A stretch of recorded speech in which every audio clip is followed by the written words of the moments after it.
பத்துப்புத்தை middle rocks south ledge பாறை திட்டுகள் சம்பந்தப்பட்ட விவகாரம் கையாளப்பட்டதன் தொடர்பில் நடத்தப்பட்ட அரச விசாரணை ஆணையத்தின் விசாரணை டாக்டர் மகாதீர் முகமதுவை இலக்காக கொண்டது அல்ல என்று பிரதமர் டதஸ்ரீ அன்வார் இப்ராஹிம் தெரிவித்துள்ளார்.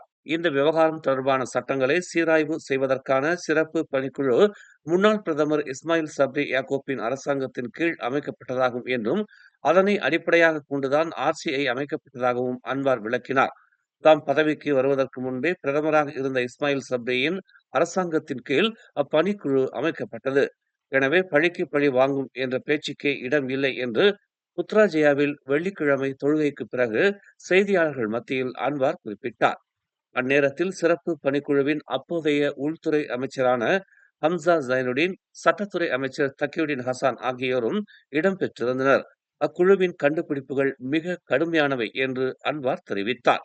ஆகவே பழிக்கு பழி வாங்கும் படலம் எனும் குற்றச்சாட்டை எழுப்ப வேண்டாம் என்று அன்வார் கூறினார். இது பிரதேச உரிமை சம்பந்தப்பட்டது என்றும் தம்முடைய பிரதேசத்தை எந்த ஒரு நாடாவது எளிதில் விட்டுக் கொடுக்குமா என்றும் அன்வார் கேள்வி எழுப்பினார். இதனை நாம் ஏற்றுக்கொள்ளவே முடியாது என்று அன்வார் தெரிவித்தார்.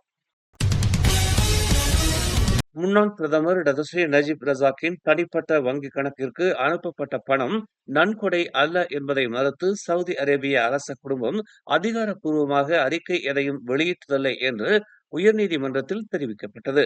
நன்கொடை வழங்கப்பட்டதை அரச குடும்பத்தினர் மறுக்காத காரணத்தால் அது சட்டப்பூர்வமான நன்கொடை என்று தாம் உறுதியாக நம்பியதாக 71 வயதான நஜீப் நேற்று நீதிமன்றத்தில் அளித்த சாட்சியத்தில் குறிப்பிட்டுள்ளார்.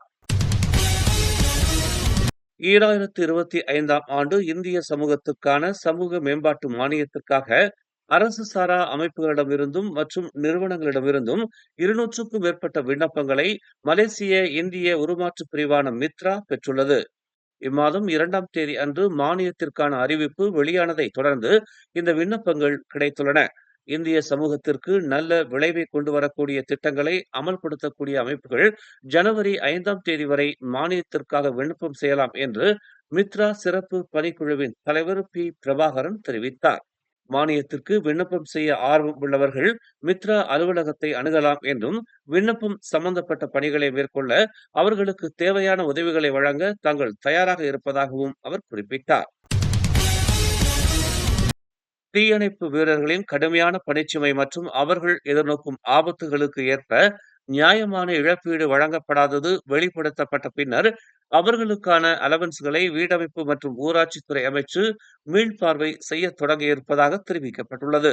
இந்த விவகாரம் மீது தமது அமைச்சு கவனம் செலுத்தி வருவதாக அதன் அமைச்சர் போர்விங் தெரிவித்துள்ளார். PKR கட்சி தனது தேர்தல் நடைமுறையை நவீனமயப்படுத்த உள்ளது.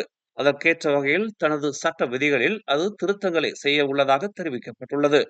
நாளை ஞாயிற்றுக்கிழமை நடைபெறும் PKR கட்சியின் சிறப்பு மாநாடு அத்திருத்தங்களுக்கு ஒப்புதல் அளிக்கும் என்று எதிர்பார்க்கப்படுகிறது.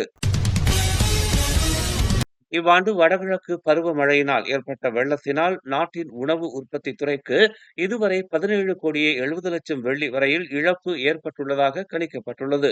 இதனால் நாடு முழுவதிலும் உள்ள 15,456 விவசாயிகள் பாதிக்கப்பட்டிருப்பதாகவும் அவர்களுக்கு 15 கோடியே 90 லட்சம் வெள்ளி இழப்பு ஏற்பட்டிருப்பதாகவும் விவசாயம் மற்றும் உணவு உத்தரவாதத்துறை அமைச்சர் டதஸ்ரீ முகமது சாபு தெரிவித்துள்ளார். மேலும் செய்திகளை தெரிந்து கொள்ள தமிழ் மலர் நாளிதழை பாருங்கள். உடனுக்குடன் செய்திகளை தெரிந்து கொள்ள தமிழ் மலர் இணையதளம், தமிழ் மலர் செயலி மற்றும் மலர் டிவி யூடியூப் சேனலை வலம் வாருங்கள். எங்களோடு இணைந்திருக்க மலர் டிவியை பதிவு செய்து கொள்ளுங்கள். உறவுகள் மகிழ்ந்திட விருப்பம் மற்றும் பகிர்வு சேவையை சொடுக்கிடுங்கள்.